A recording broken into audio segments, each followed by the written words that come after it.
commonly called Queen of Scots and Dowager of France, had been an accessory to Babington's conspiracy, and had compassed the death of Elizabeth, Queen of England.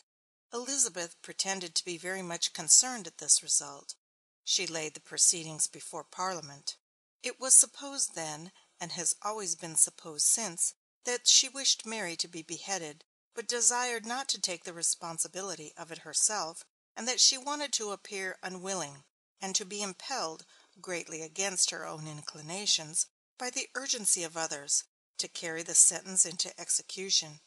By any rate, Parliament, and all the members of the government, approved and confirmed the verdict, and wished to have it carried into effect. It has always been the custom, in modern times, to require the solemn act of the supreme magistrate of any state to confirm a decision of a tribunal which condemns a person to death, by signing what is called a warrant for the execution. This is done by the king or queen in England, and by the governor in one of the United States. This warrant is an order, very formally written, and sealed with the Great Seal, authorizing the executioner to proceed and carry the sentence into effect. Of course, Queen Mary could not be executed unless Elizabeth should first sign the warrant. Elizabeth would herself, probably, have been better pleased to have been excused from all direct agency in the affair. But this could not be. She, however, made much delay, and affected great unwillingness to proceed. She sent messengers to Mary, telling her what the sentence had been, how sorry she was to hear it, and how much she desired to save her life, if it were possible. At the same time she told her that she feared it might not be in her power, and she advised Mary to prepare her mind for the execution of the sentence. Mary wrote a letter to Elizabeth in reply. She said in this letter that she was glad to hear that they had pronounced sentence of death against her, for she was weary of life, and had no hope or relief or rest from her miseries but in the grave. She wrote, therefore, not to ask any change in the decision, but to make 3 requests. First, that after her execution her body might be removed to France and be deposited at Rheims, where the ashes of her mother were reposing. Secondly, that her execution should not be in secret, but that her personal friends might be present, to attest to the world that she met her fate with resignation and fortitude.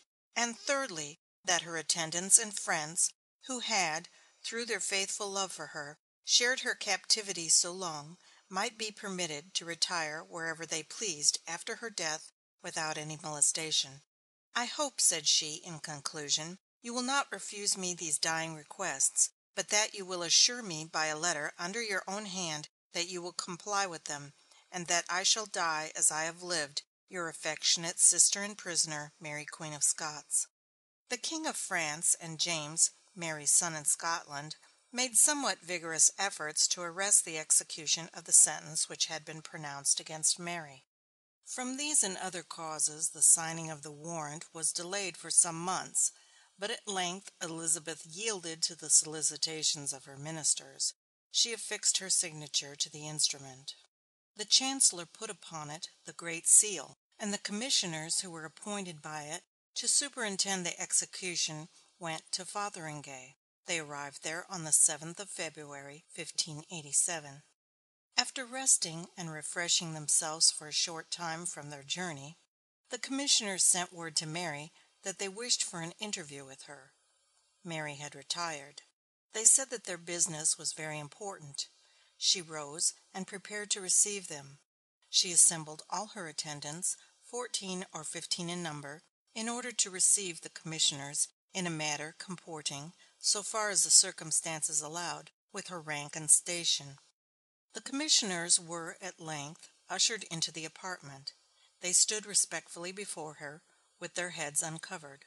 The foremost then, in language as forbearing and gentle as was consistent with the nature of his message, informed her that it had been decided to carry the sentence which had been pronounced against her into effect, and then he requested another of the number to read the warrant for her execution.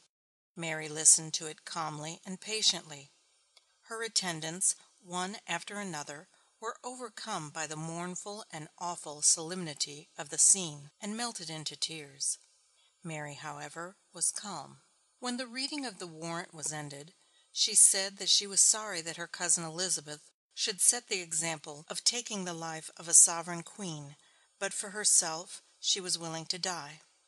Life had long ceased to afford her any peace or happiness, and she was ready to exchange it for the prospect of immortality. She then laid her hand on the New Testament, which was near her, of course a Catholic version, and called God to witness that she had never plotted herself or joined in plots with others for the death of Elizabeth. One of the commissioners remarked that her oath being upon a Catholic version of the Bible, they should not consider it valid.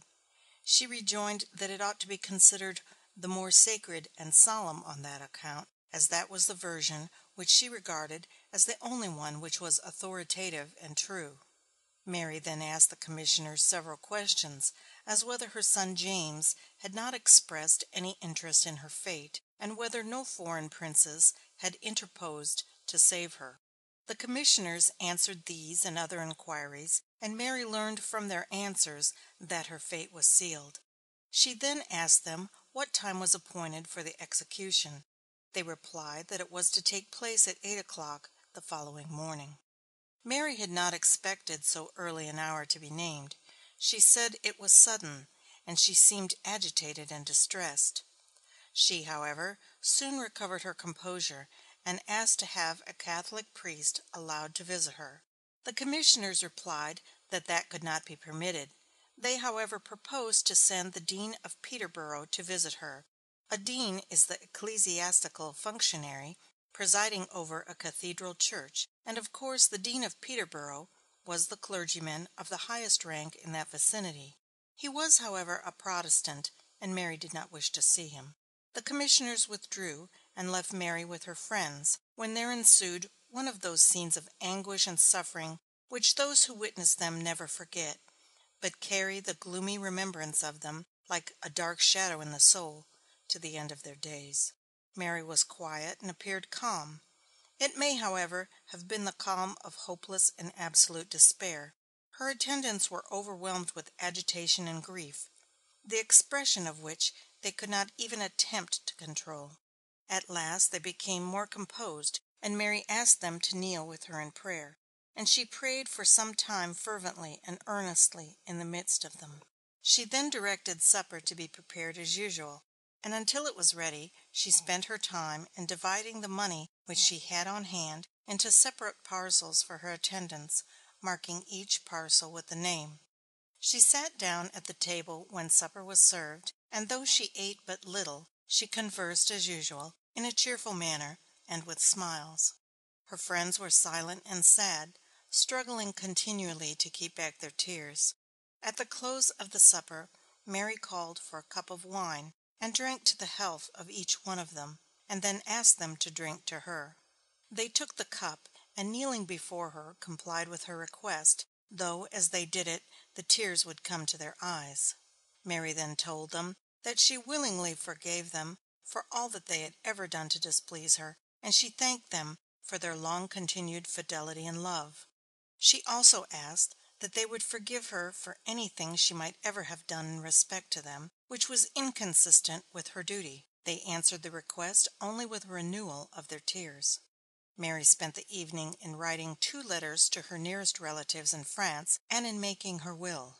The principal object of these letters was to recommend her servants to the attention and care of those to whom they were addressed after she should be gone.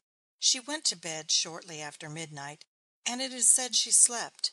This would be incredible if anything were incredible in respect to the workings of the human soul in a time of awful trial like this, which so transcends all the ordinary conditions of its existence. At any rate, whether Mary slept or not, the morning soon came. Her friends were around her as soon as she rose. She gave them minute directions about the disposition of her body. She wished to have it taken to France to be interred, as she had requested of Elizabeth, either at Rheims, in the same tomb with the body of her mother, or else at St. Denis, an ancient abbey a little north of Paris, where the ashes of a long line of French monarchs repose. She begged her servants, if possible,